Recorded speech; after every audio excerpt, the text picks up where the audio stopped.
What's good, everybody, and welcome to the Midweek Chat, Alabama Week. It's your boy, Rucking the Building, man, and it has been a great week so far, and we are just now at Hump Day.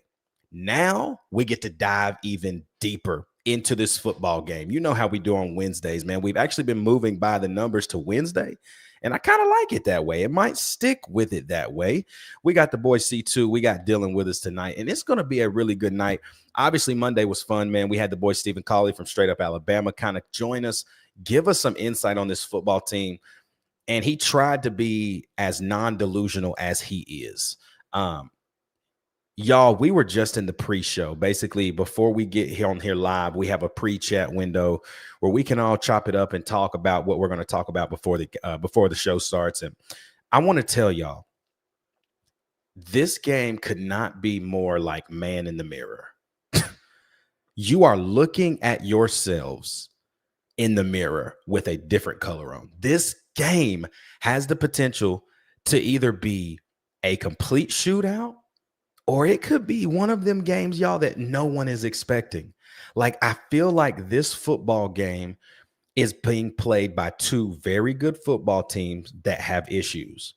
Now, the world seems to not look at Bama's issues as anything because they are glazing them. But our issues are magnified due to us just not being as glazed as the Alabama Crimson Tide is, okay? We're going to set it all up for you today, man. We got By the Numbers with C2. We got Pump the Gas, Hit the Brakes. We got college football pick'ems, man. Let's have us a good midweek chat. Happy Wednesday, everybody. You already know what it is, man. It's Straight Up Tennessee, baby. Welcome to the midweek chat, Bama Week. Tennessee's the program to keep an eye on. If you want to know which program that's not currently at the head table of college football, it's Tennessee. Now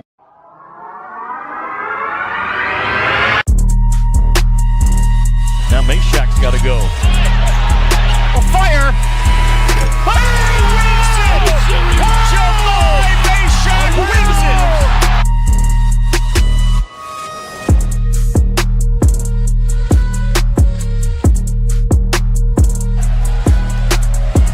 A strike, Burton needs a bolt.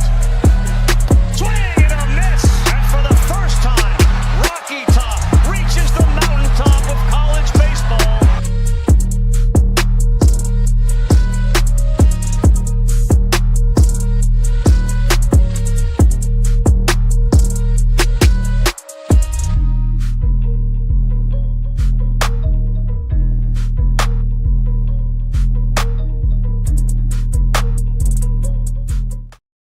What's good, everybody? Welcome to Straight Up Tennessee here on a Wednesday, man. Y'all know what to do. It's the top of the show. Like, comment, subscribe, join the channel, man. We having people join left and right. Had my man Grayson Riffey join on Monday. Who's next? Who's joining tonight? I need somebody who's been always tapped in. What's up, Matt? Why you haven't joined the channel yet? My man Chatsworth, 1979. Where you at, Chats? Come on, y'all. Go ahead, join the channel, hop in our Discord, man. This is where you get all the conversation. Like, we are literally in there daily. We're dropping news in there. Hey, I'm going to tell y'all something.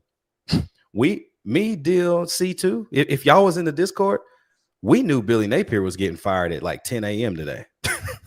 So if y'all didn't know that, and this is news to you, hop in the Discord, man. We getting a lot of early news. We got a lot of sources out there in different places throughout the country. Helping us get details and get it to you guys. Look at this. Look, Ryan is that dude. Ryan is gifted a membership. Somebody in here just got gifted a membership. Shout out to the boy Ryan, man. Adrian been a member for 22 months. Almost 2 total years that boy Adrian has been a member. What are y'all doing, man? Hop in here. Be a part of the Straight Up Tennessee family. You ain't even got to go to the premier level. Just hop in the fam so you can get into the Discord and chop it up with us literally every single day during all seasons, basketball, football, baseball, everything. Just hop in there with us, man, and we love it. So, boys, go ahead. Do it for if you're not going to do it for the getting to know things early, do it for the uncensored reactions from us, because there's stuff we can't say here on YouTube. We'll get banned. That's real. You jump in the Discord, you'll see it for real. You know, I probably shouldn't have said anything about the twerker workers on here, but You did. So, but it was already out there. So let's see what's going on in the chat tonight, boys. Ryan in here already says, "What's good, fellas? How we feeling?" We'll come back to that question, man. I feel like I'm feeling better than I did on Monday. I will say that, and I think it's because of film watch and really going back and looking at rosters, looking at defensive rosters of teams Alabama's faced, and everybody clowning the teams that Tennessee has faced. Y'all, I'll come. Actually, I'm just going to say this. That Arkansas team is literally like 2-3 plays away from literally being a 5-1 football team in 3 games, including ours. Okay. Like, let's just go ahead and call a spade, right? Like Notre Dame. Yes, you got handed to you. It's kind of like Alabama getting handled by Florida State. Like, you just lost. You lost. The Memphis game, 2 plays, right? Even Ole Miss, 2 plays, right? So I don't think that on paper they are I don't think as like when you're playing them on field, they're as bad as they look on paper right now, just due to the losses. So it's a very even matchup you're getting here this Saturday on the 3rd Saturday, October. Adrian in the chat says, "What's good?" Lamons, what's up, Mons? He says, "What's good?" Ruck and chat, go big orange. Matt is in the building. He says, "Hello." What up, Matt? Mason VR said, "What's up?" Matt says, "Bama hate week." As a matter of fact, Ruck, you already know what it is, man. Look, hold on. Ryan gifted a membership. Okay. Gifted another one, and then gifted another 3 gifts. Look who's a member now. Matt is now a member of the channel, people, off of a gift. Shout out to the boy Ryan, man. Ryan is just Ryan in the straight up fam. Now, Matt, you got to keep it up now. Yeah, that gift, it goes away after a month. You hear what I'm talking about? So hop on in here, man. Boys, Wednesday, man. How are we feeling now Wednesday? You've had a few days, right? We did. I mean, I thought Monday night was awesome, right? I felt like Steve gave us everything we needed to know about Alabama, but it was also very unbiased. You know, he had his things to say about what he thought. Obviously, he thinks Tennessee's losing this game by 17 points. Crazy. Which is God, dude, I would be smashing that the under. First of all, I would be smashing I'd be smashing the over right now, because the last I looked, it was like 58.5. I'm like, smash that. And then I would be smashing Tennessee to cover right now. Because I think it was +8 earlier today. Has it changed? Anybody know? I haven't looked recently. But it's Wednesday. Dill, let's go to you first, man. How you feeling now after a couple of days of film study, a couple of days of just like, all right, let me get the Tim Banks isms out of my body, and let's really look at this team from on paper, even just from film. Where you at on a Wednesday? Yeah, I mean, truth be told, I'm pretty much right where I am on Monday, but it's just a lot that goes into this game. You look roster and schematics wise, I mean, we're really a lot of the same, but when you think of it being in Tuscaloosa and it being a ref party down there half the time we go down there, but it just makes me uncomfortable. These aren't usually games that Josh Heupel wins, but neither was Mississippi State. So maybe he can shock us, but right now I'm sitting at about where I was on Monday. C2, what about you, bro? How you feeling on Wednesday? I feel better than I did on Monday. I think it's all going to come down to whether or not we can run the football, and I'll get into that a little bit more by the numbers. Yeah, I think running the football, you know, talking to Bull a little earlier, watching a couple of his videos. Obviously there was no midweek chat on the Blue Chip Breakdown tonight, but we did get to speak a little bit. I watched a couple of his things. I don't think we're going to have an issue running the football. I really don't. Alabama is 103rd in the country in rush defense. Mm-hmm. They're 13th in the SEC. Terrible. That's not good. Like that's really not good at all. And so, understandably, this is a different game, right? You can kind of throw a lot of these numbers out of the window for this game, because it's very, I hesitate to say this, y'all, but it is what it is. Okay. Everything, it is what it is right here on this. Alabama has become a finesse football team. Alabama is no longer the Bama that you and I remember. when we talk about let's line up head to head, let's be physical. Tennessee's going to win the line of scrimmage. Yep. I'm telling y'all this right now. Tennessee will win the line of scrimmage. Defensive line is going to blow their offensive line off the ball. Offensive line is going to be able to do what they want with their defensive line. Where Alabama is better than Tennessee right now is every skill position is better. I'm not saying necessarily at the quarterback position, but even at the running back position. But when you look at their receivers, I just have to say, I would take their guys. I know our guys are playing well, but you can't tell me you wouldn't want Jeremy Bernard and Isaiah Horton. We almost had Horton in the portal. And then Bama said, let me show you this check. Let me show you this check. Let me show you this check. Because Isaiah Horton's a Middle Tennessee kid, y'all. Why wouldn't he come to Tennessee after leaving Alabama or after leaving Miami, right?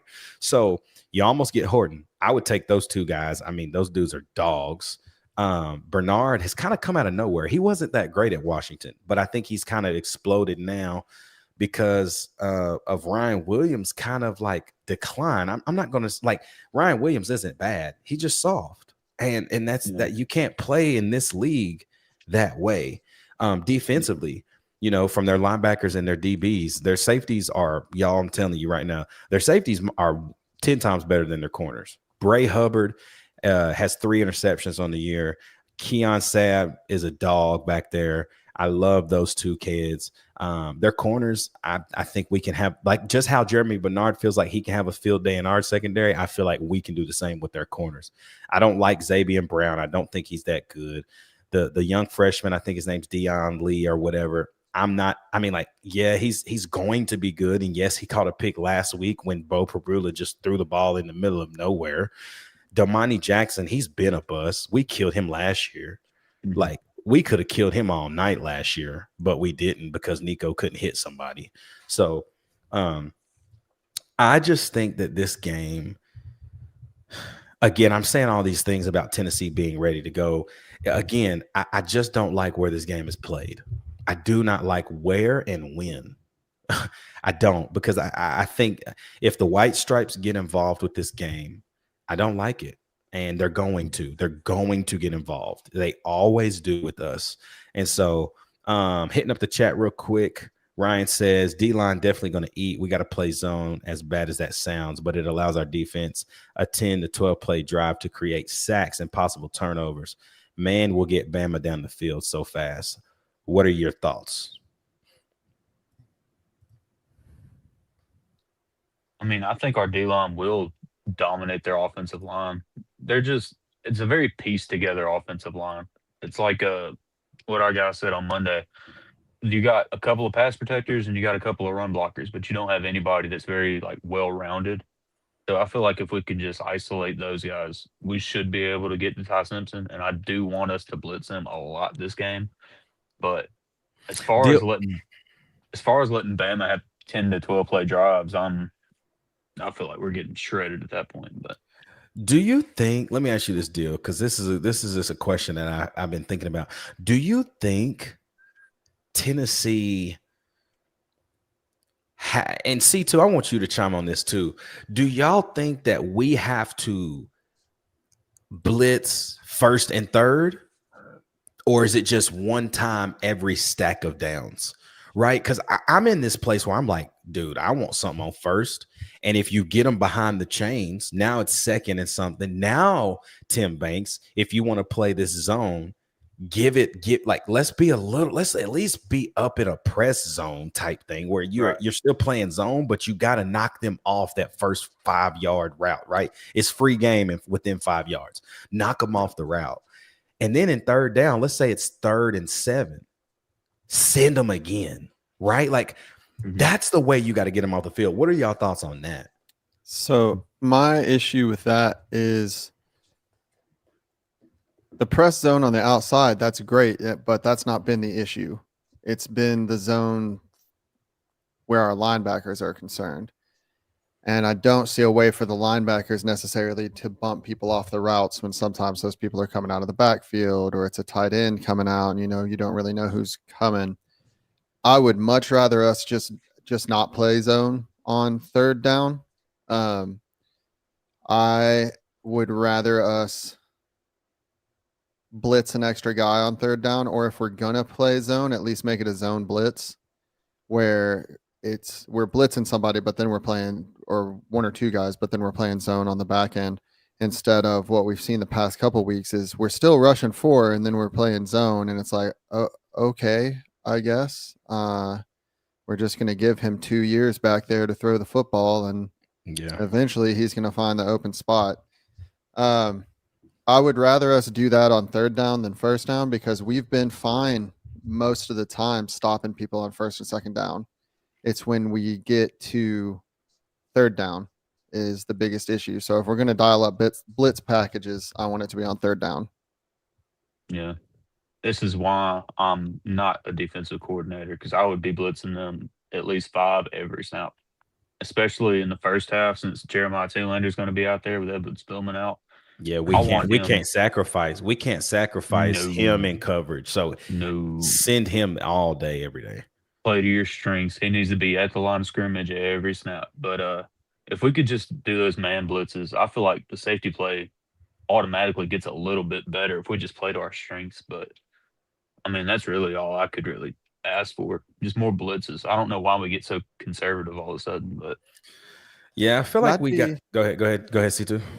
I was going to say, I'd be fine with blitzing like second and third down. I just don't want us to end up over pursuing, because I don't trust our safeties, particularly when it comes to pursuit of a running back. Yeah. I don't want us to try and over pursue and then them run for 20 yards. That's valid, but I do think that I kind of agree. Like, and I'll bring this up from Ryan. Like, our defense is so opportunistic. Like, we cause chaos when we are being chaotic, really, right? Like, the thing is we've got defensive linemen now chasing Taylor Green, who's 4.4 speed. Mm-hmm.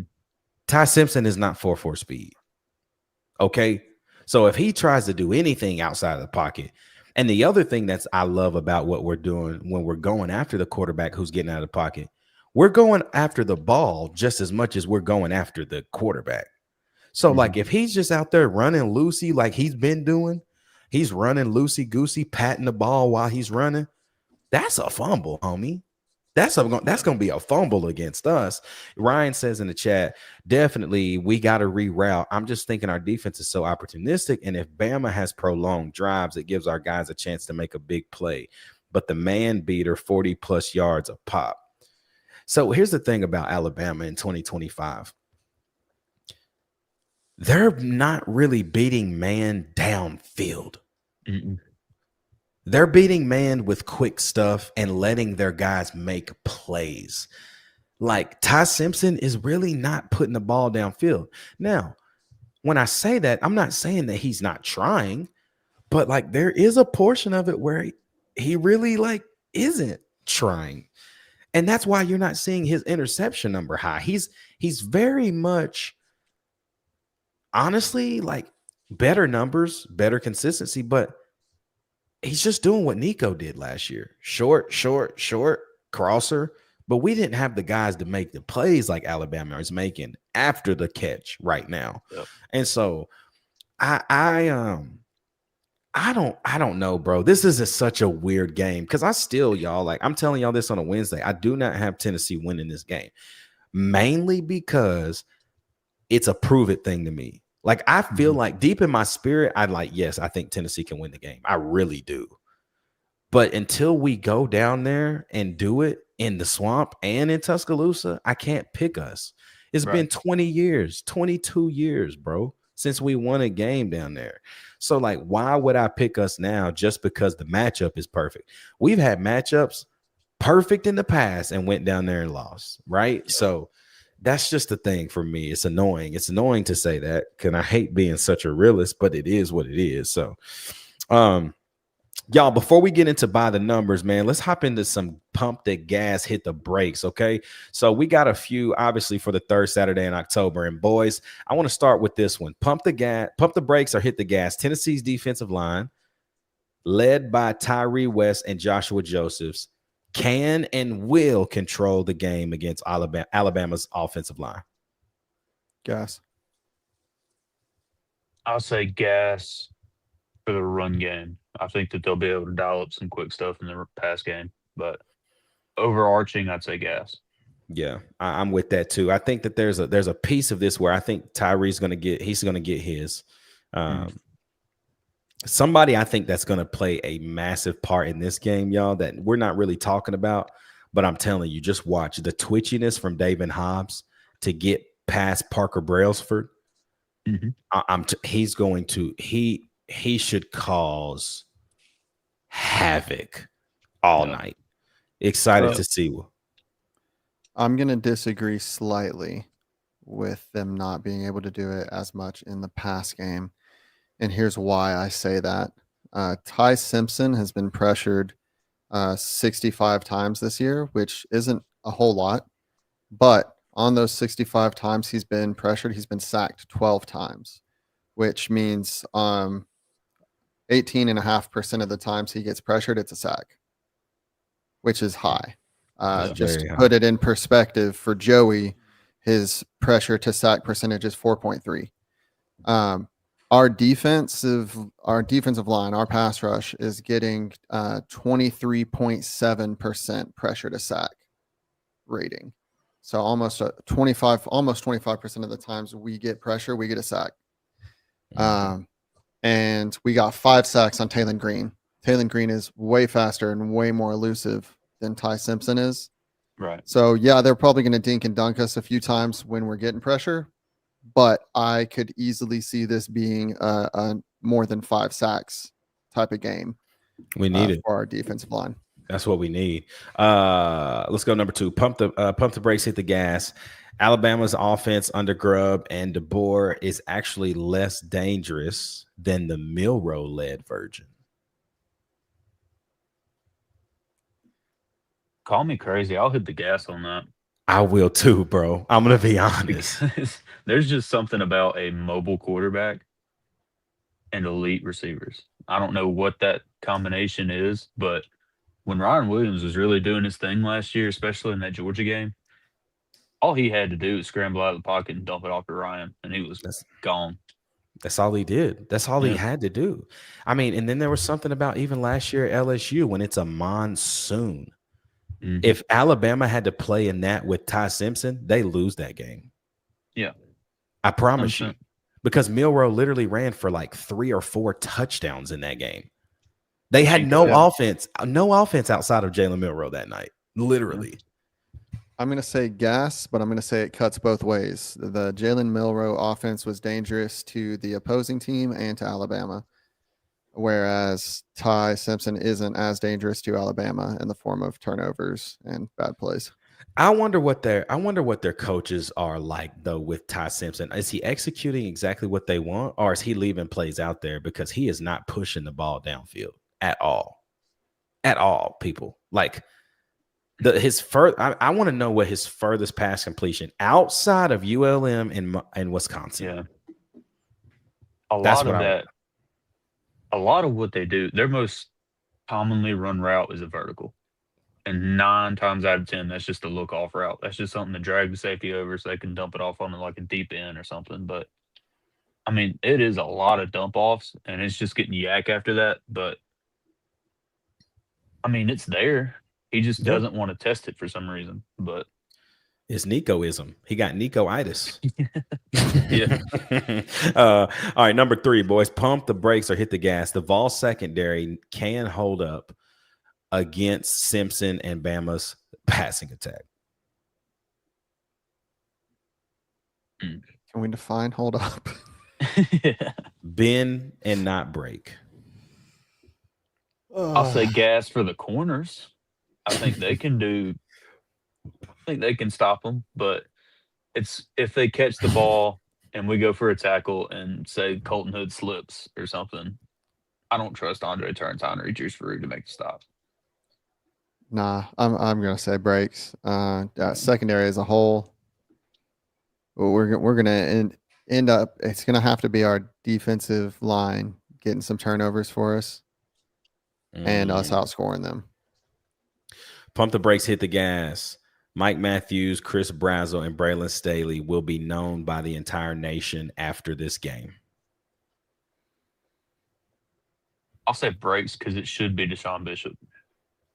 We need to be pounding the rock this game, but I want to pound the rock too, bro. I want Joey to get over his 200, just to keep his streak alive. right. But I want 160 from D Bish alone. He had 146 last week on 14 touches.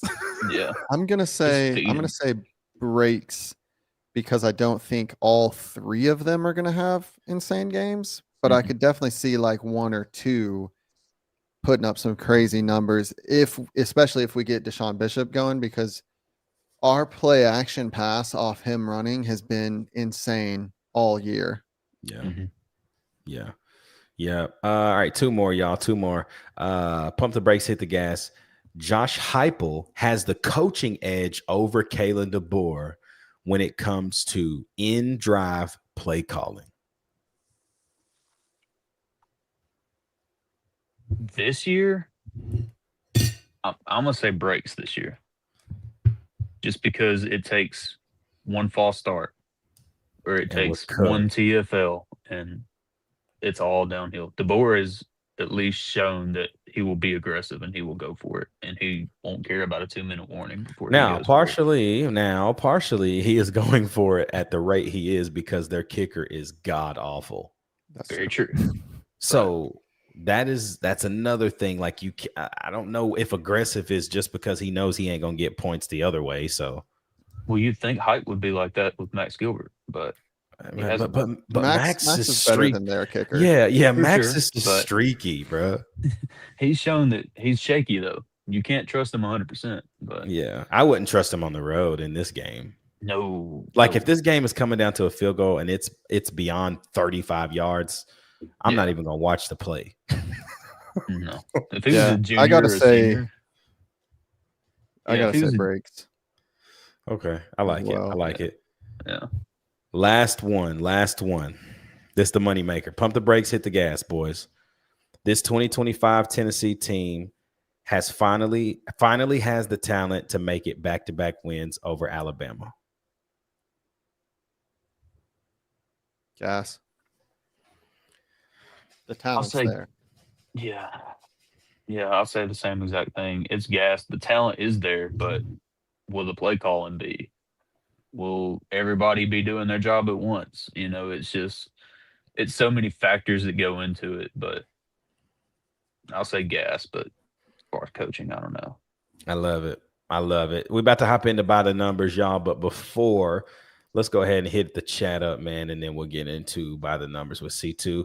Hobbs and Ross got the itch for Bama. That's contagious along the line. Yeah, because they weren't recruited very well by Alabama.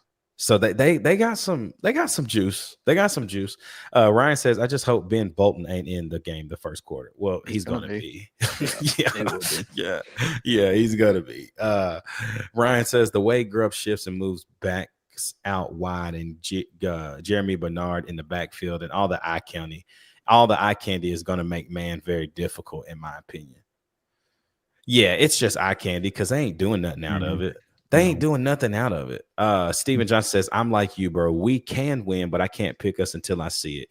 You already know what the ref's going to do. Same thing at Florida. Another great show. Shout out to you, Steven. Thank you, man. Ryan laughed and said he said Nico-itis. Yeah, that was funny. Shout out to Bailey. Bailey says, go Vols. Wild to put faces to voices after listening to y'all for a year. Shout out to Bailey. Hey, welcome, Bailey. Shout out. Adrian says they can't stop running on their route. Yes, bro. I bet you Josh Heupel, Kelsey Pope got into all of them receivers. Listen, you never know. Bro. Mike, you had a tutty. You had 3 steps on him and you was jogging. Mm-hmm. You know what I mean? I will say that that's something that scares me about Alabama because they showed it against Missouri and Georgia that Ty Simpson and Ryan Williams are dialed in when he scrambles out of the pocket. Ryan Williams is mirroring him downfield all day long. Yep. We cannot have turn time in that situation. No. Adrian then said they be leaving points on the field. Yeah, we were. We've been leaving points on the field. Bunches. Dude, it's all over the field. Let's see. Ryan says we better go for it on 4th and 1, 4th and 2, maybe a fake punt, onside kick or something. Yeah, I think this is a game when you're in plus territory. I don't give a damn if it's 4th and 4. Go for it. I go for it. 4th and 4, 4th and 3. Go for it, bruh. Gotcha. Like you are not losing field position at this point. If we get to 4th and 2, I don't care which running back's turn it is. Put Deshaun Bishop out there. The man is averaging like 7.6 yards per attempt on the year. So 4th and 2, I don't know if he's been stopped for 2 or less yards all season, to be honest with you. Real deal. Put the man out there, let him get the first down. Real deal. Tith Alta, what's up, Tith? Says Gas, we can win, just a matter of believing and never giving up. I agree. You gotta fight in this game. Deborah P says this is our best chance for a quality win this season to push us up in the playoff rankings. That should be extra motivation Saturday. I agree with you, Deborah. Like, we're not gonna get another game, really, because y'all, like, if we want to be honest, you could lose another game before they play us. That's going to make that game that less like if Tennessee wins this one, like, do you know what I'm saying? Like, this is the one for like, this is quality, bro. Like, you go on the road. I think y'all, if you go on the road and beat Bama, it don't matter who you lose to. If you lose another one this season, you are in the playoff because of the what you did to a team like that on the road. Let's see. Tith Alta says Bama's defense isn't the Bama defense. Yeah, they're soft, bro. Even they're like, dude, let's just be real. Defensive backs for Bama, they soft. They just athletic. They just way athletic. Like, they not coming up physical, popping nobody. Like, and of their backers, really. No, I mean, Quay Rusall was their dog linebacker who's out for the year, right? Like, Deontay Lawson, I thought he was a dog. He ain't popping pads. Like, I'm telling y'all, these are not Saban coach defense. This not. It's just not. Matt says in the chat, our offense can keep scoring against this Alabama defense. Bend, don't break. That's what we got to do defensively, man. And that leads perfectly into by the numbers. Chat, we'll come back to you here in a few, but let's hop into by the numbers. See. Did you get what I sent? It's okay if not. I have no idea. Okay, no worries. I'll pull it. I'm pulling it up now. Oh yeah, nah. I see it here, but I have nothing. I see it. I see it, but I don't have. Yeah. No worries. No worries. Let's see.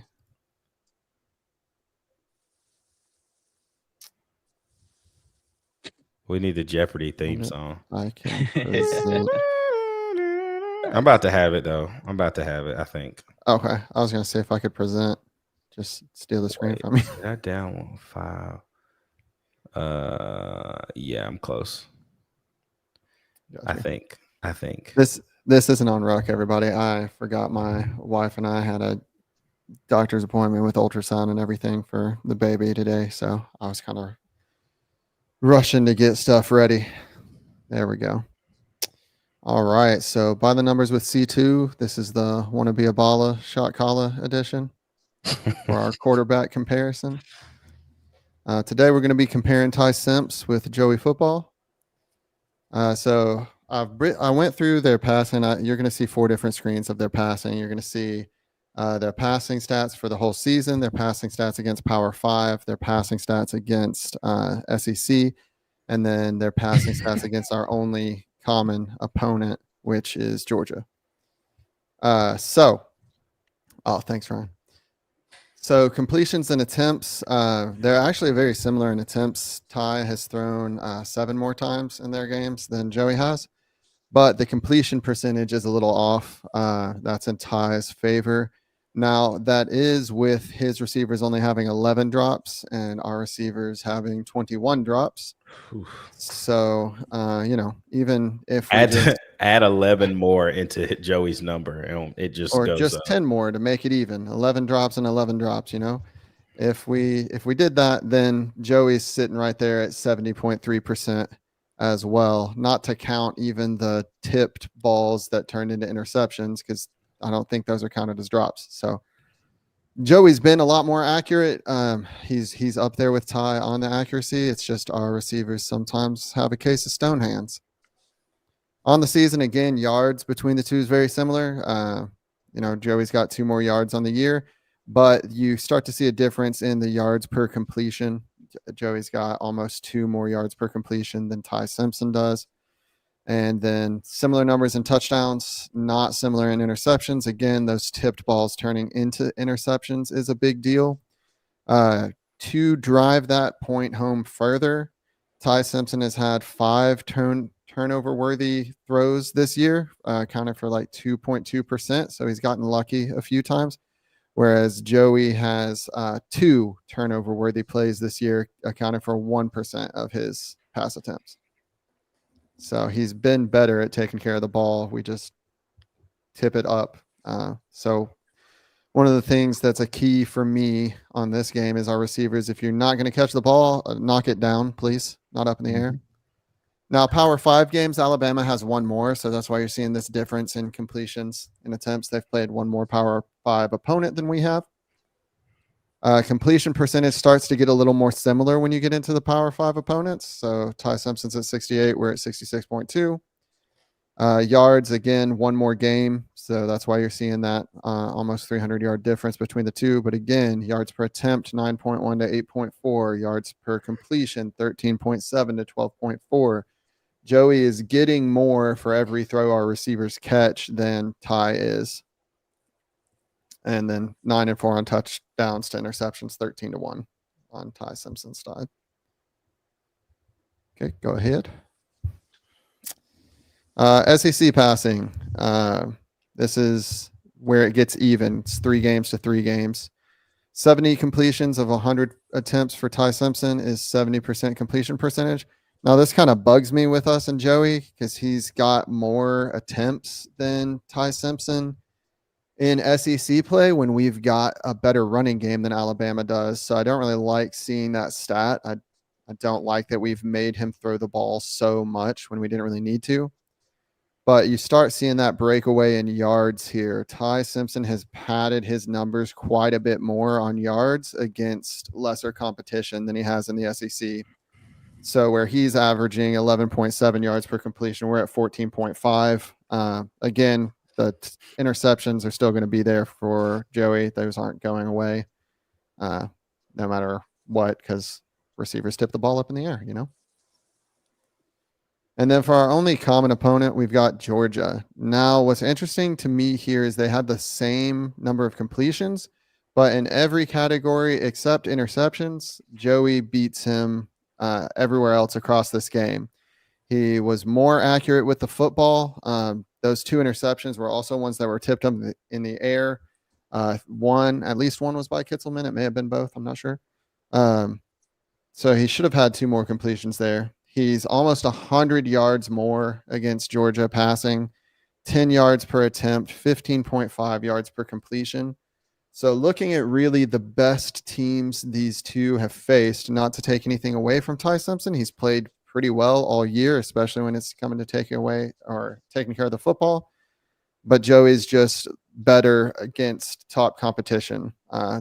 This is the best team either of us have faced defensively and offensively all year. Another thing that kind of sets Joey apart is his running ability. Ty Simpson actually has more attempts on the year, but he's gained like 52 less yards. So 4.4 yards per attempt. He's just not that fast. 6.7 yards per attempt for Joey. They both have 2 touchdowns and 1 fumble. Joey's was back in the Syracuse game when he and Starr just weren't on the same page on that handoff. Whereas Ty Simpson's was last game against Missouri. He fumbled and lost the fumble in that game. So, what we need to do to win this game, we need to run the damn ball, as Bill would spell it. On play action this year, Joey is 80 of 107. I don't know what it is, but our receivers seem to catch the ball better on play action plays.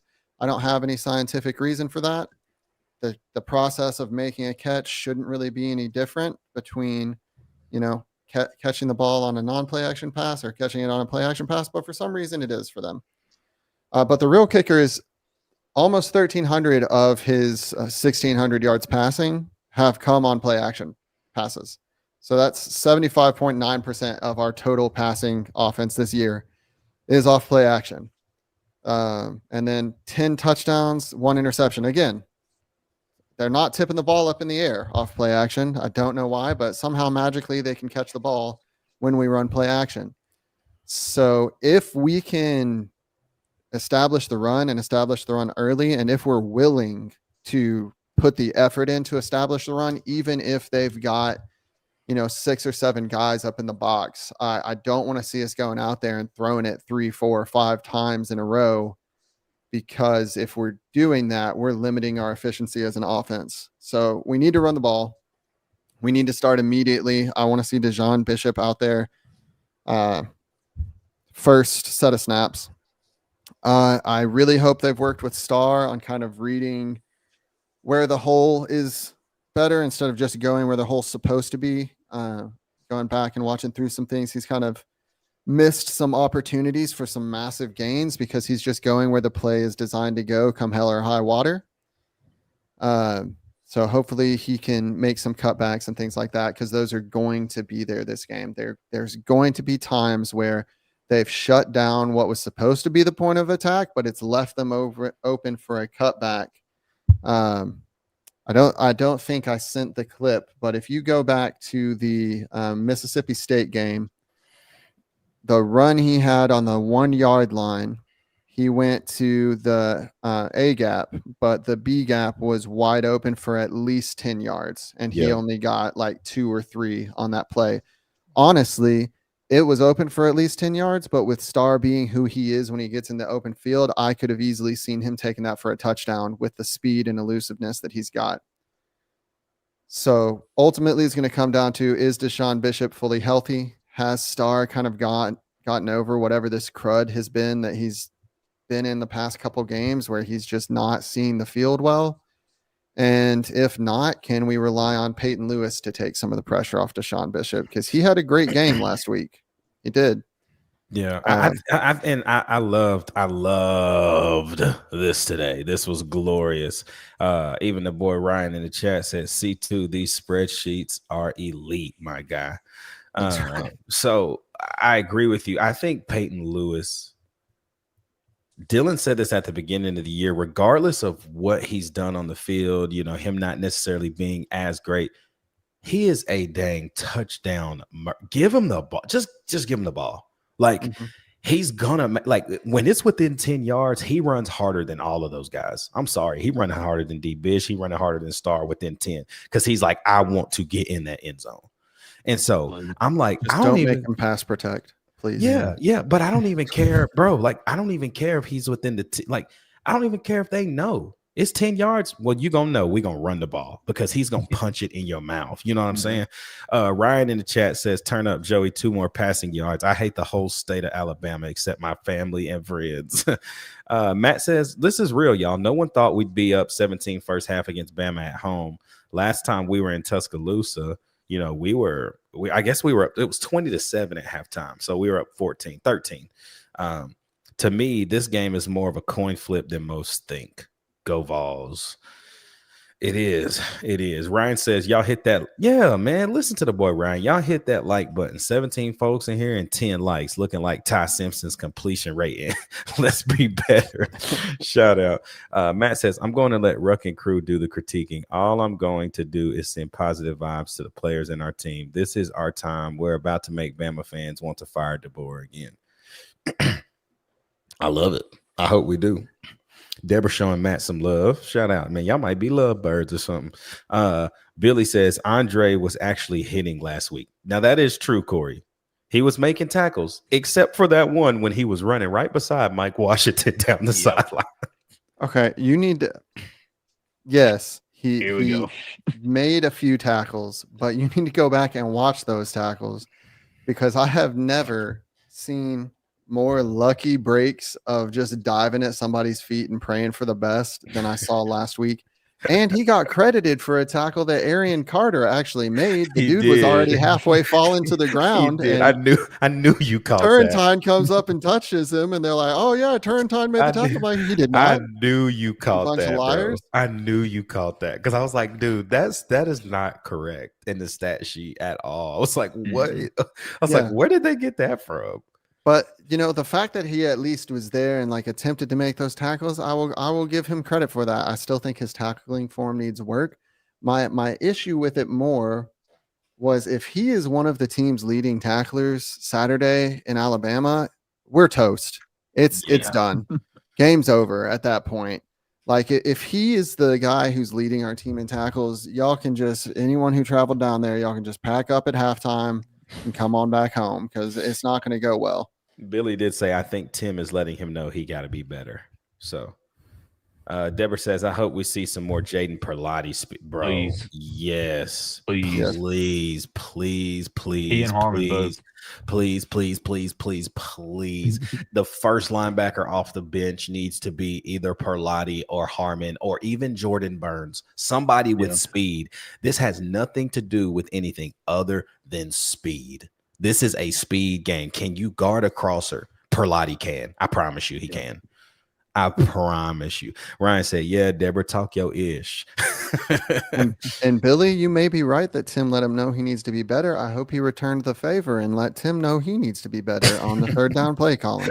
I hope they had a heart-to-heart. This is a twofold thing, people. This is from both ways. They both need to be much better at what they're doing. Matt says, I hope Carter leads the team with tackles. See, here's the thing. In games like this, he will.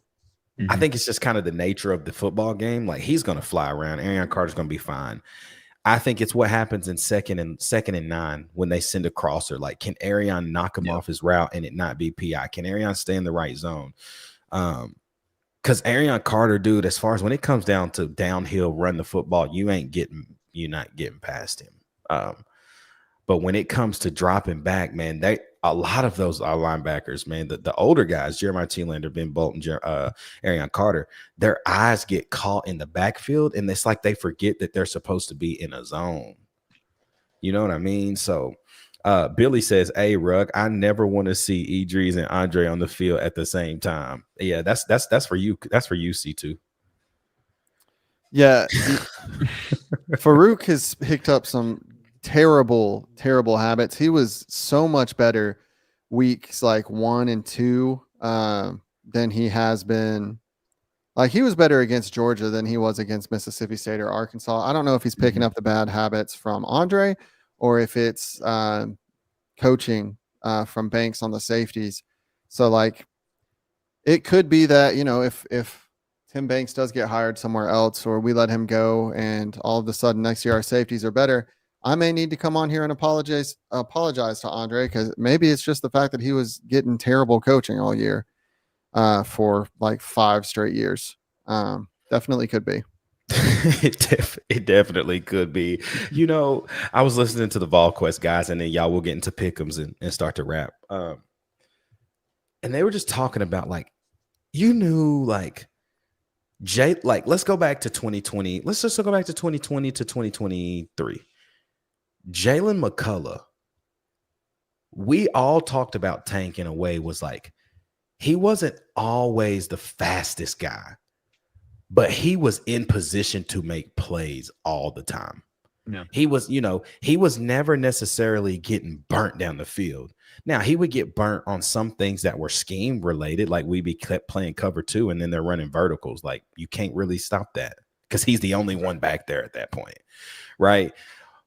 But you also knew with Tank that he was a leader. Andre Turrentine is neither.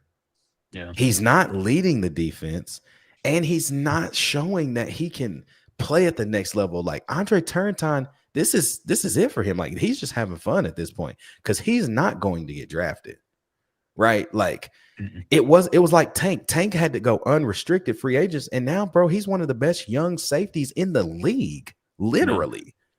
Literally, look at Matt gifted us. Matt. Oh my goodness. Okay, y'all cooking. But do y'all see what I'm saying? Like, I'm glad Deborah brought this up because I think one of the most interesting comparisons is Will Brooks last year because he was never going to play at the next level. It just wasn't. So he knew last year was his last year. And what did he do? He went out there and made plays. He wasn't afraid to come try and lay someone out, even if they were a 5-star when he was a walk-on. And then you've got Turrentine, and we've seen it multiple times, but we definitely saw it last game against Arkansas. He just looks terrified to try and make a tackle if someone's either fast or strong. And I hate to break it to you, in the SEC, everybody's one of those two, unless it's him or, well, really him, because T-Lander may not be fast, but he is strong. I'll give him that. Like, and he made a play last week, dude, that was pretty sick as far as the play when, they ran outside zone and he blew it T-Lander? up. Yeah. Yeah, He blew it that up. play up. Yeah. But Which is it's what like, happens when you set the edge with a linebacker instead of a safety. North and Exactly. South, Two-Lander is a very good linebacker. It's when you get him east and west that he completely falls apart. Yep, absolutely. We're gonna get to college football pickups here in just a second. But Billy says, what is wrong with Justin Baker? Nothing's wrong with Justin Baker. He just got 3 guys in front of him that are just more ready to play right now. I think when Star Thomas leaves, you're going to see Justin Baker in that rotation next year. If he doesn't transfer, he's definitely going to be in that rotation next year. I promise you. I'd say he's got 4 guys in front of him. Dwayne Morris. Yeah. That dude is. He's a freak too, bro. He's a freak too. And it's good to have him back because, man, you just never know in this running back room. You never know, especially once you get deeper into SEC play, man. You just you never know what's going to happen. And so, it'd be huge, bro. It'd be extremely huge to CJ Bake. But, yeah, Dwayne Morris is playing his butt off too. So it's just good. That's a good problem to have for Darrell Sims. Great problem to have. Great problem to have. And we get D-Bish for 1 more year. I'm not going to say beyond that, but like true sophomore playing like he is, if he was a redshirt sophomore, he'd be going to the league at the end of this year. He is a redshirt sophomore. Is he redshirt? I looked earlier today. I thought it said he's true sophomore. Nope. He got his freshman season. He did something to his ankle or his hip, or it was one of the two, and he was out for the entire year. So he's a junior in the classroom. Well, then University of Tennessee needs to update University of Tennessee Athletics needs to update their website because it says sophomore. Yeah. He is a redshirt for sure. So that sucks. So we don't have him for 1 more year. No, because he might bounce if he keeps doing this production. So he's going to. But I also don't know yet. You never know, man. He's got to keep doing what he's doing. Like if he gets over 1K, then it's over with. It's game. All right, y'all, man, let's move into college football pick'ems, man. We got a few really, really good football games, and we're going to start at noon on Saturday. LSU travels to Vandy. What you got? Call me crazy. Give me Vandy. It's LSU. Yeah, I got LSU, bro. This is when Vandy's season starts to go downhill. Always. It starts with somebody and then it's just going downhill. So Georgia Tech and Duke. This is a sneaky good game. Very. Georgia Tech's struggling right now to throw the football. Darian Mensah is a freaking dog at Duke, and it's at Duke. It's hard. I think I'm going Blue Devils. Yeah, I'm right there with you. Duke. I'm taking Georgia Tech. I'll take Duke to cover the spread, or at least what the spread was at the beginning of the week, though. I like it. Arizona is traveling to Houston. Houston is one of the most low-scoring teams there in the Big 12. Arizona likes to put points on the board. I think I'm going with Arizona. 100% Arizona. Also Arizona. I like it. Baylor travels to TCU. TCU has been struggling their last 3 games, really. You know, they have a big win in week 3, but then it's just kind of been blah the last few weeks. Can they get a redemption right here against Baylor, though, at home? Yeah, I think every time I pick Baylor, they've won, so I'll give them 1 more. Give me Baylor. I'm going TCU because there's just something weird about them at home. Doesn't matter if they're struggling, they somehow pull it out. Yep. I'm going TCU as well. My favorite game of the weekend, Oklahoma travels to South Carolina. Obviously, Mateer is not Mateer right now. He's hurt, and South Carolina has a lot of confidence right now. And Williams-Brice is an underrated venue in the SEC. I know it's a 12. I think it's like a 1 o'clock kick, like not the greatest environment necessarily, but if Mateer plays like he did last week, which I have no reason to think he's going to play any better, I'm going with South Carolina. Yeah. Yeah, I'm right there with you. I'll take South Carolina here. I just don't think Oklahoma's going to bounce back that great.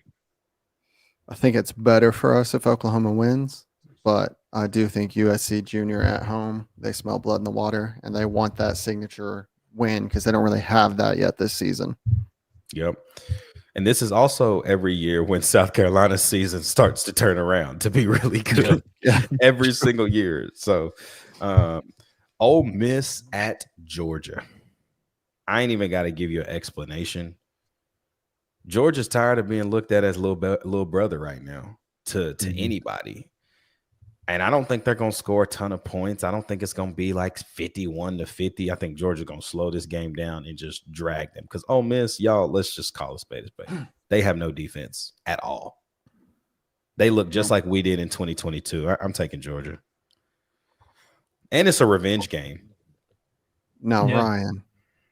Ryan, you've been blowing things up. I've been with you all night. But Ole Miss couldn't even beat Washington State by 10 at home. They ain't beating Georgia at 10 in Athens. Nah, the Zebra's not going to let that happen. Me. No. I would love for it to happen, but it ain't. Give me Georgia. No. Yep. What about this, man? A little bit of the lower level squads, but I like this. Old Dominion versus JMU. James Madison has been struggling, y'all. They're not scoring points. Their offense is under 24 points the last 3 weeks. No points in the first quarter in the last 2 weeks. ODU likes to put points on the board. They have to travel to JMU, though. Who you taking? Old Dominion. Give me James Madison, only because it's at home. I don't know a ton about Old Dominion, but I'm pretty sure their defense is not that great. Yeah. ODU took South Carolina to 4 quarters last year, if you don't remember. Yeah. They almost lost that game. South Carolina did. So Penn State travels to Iowa. I'm taking Iowa just because it's no explanation. This is a sneaky good game as well, boys. Missouri traveling to Auburn. Auburn's also a few plays away, y'all, from literally being 4-2. Like they should be 4-2, but instead they're literally 3-3.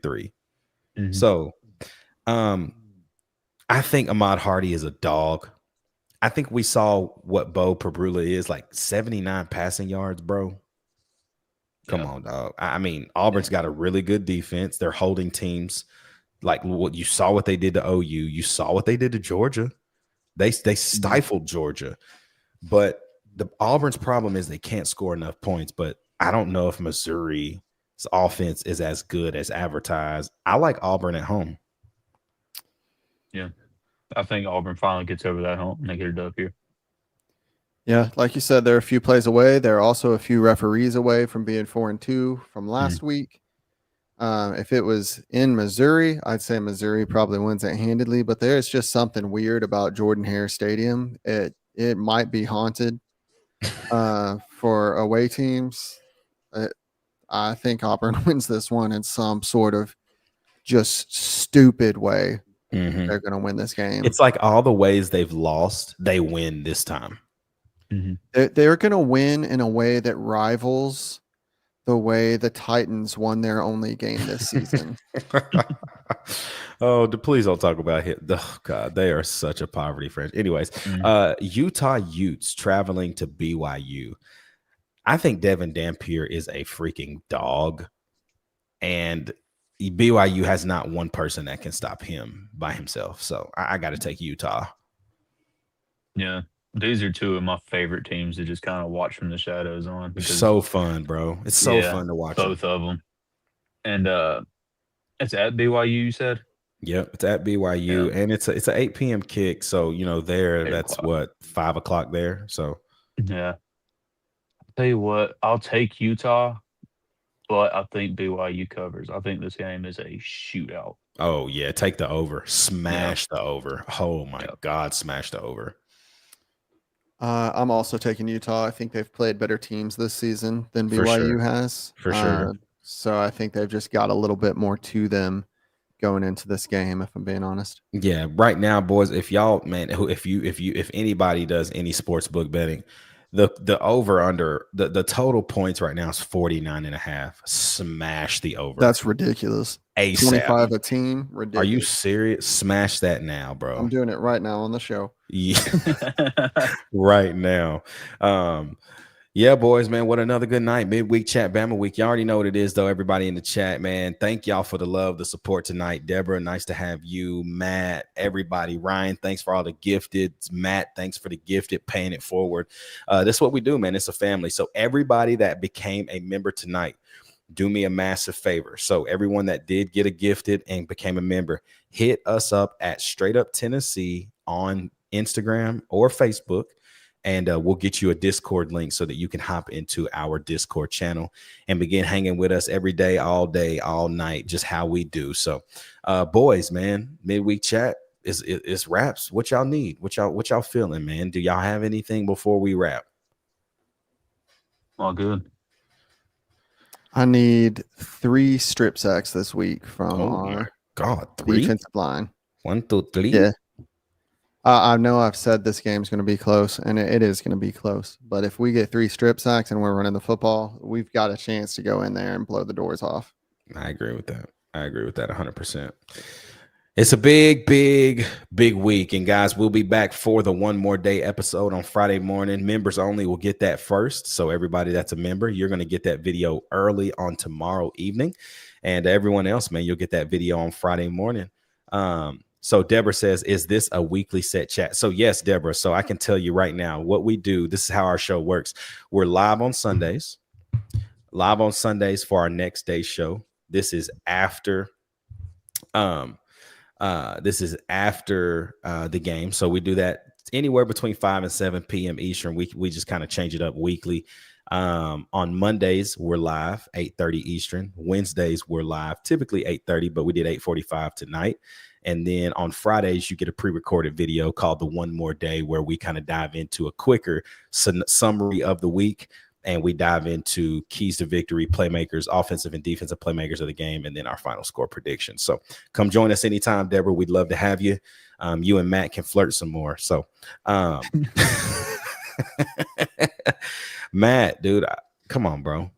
Okay, I got one for you then. Shoot me an email at straightuptn@gmail.com. I don't care if any one of y'all have it. You can shoot an email because guess what? It is moderated by somebody else. I just got access to it. So till then, y'all, for my guys, man, for C2, for Deal, it's your boy Ruck in the building, man. We'll be back tomorrow. Well, not tomorrow. We'll be back Friday morning for the One More Day. And then y'all know we're live on Sunday, probably around 6 o'clock Eastern. So until then, boys, man, let's get it popping. Can't wait for the One More Day. Everybody, thank y'all for tapping in. You already know what it is, man. It is Straight Up Tennessee, baby. And we'll see you for the One More Day episode. Go Vols.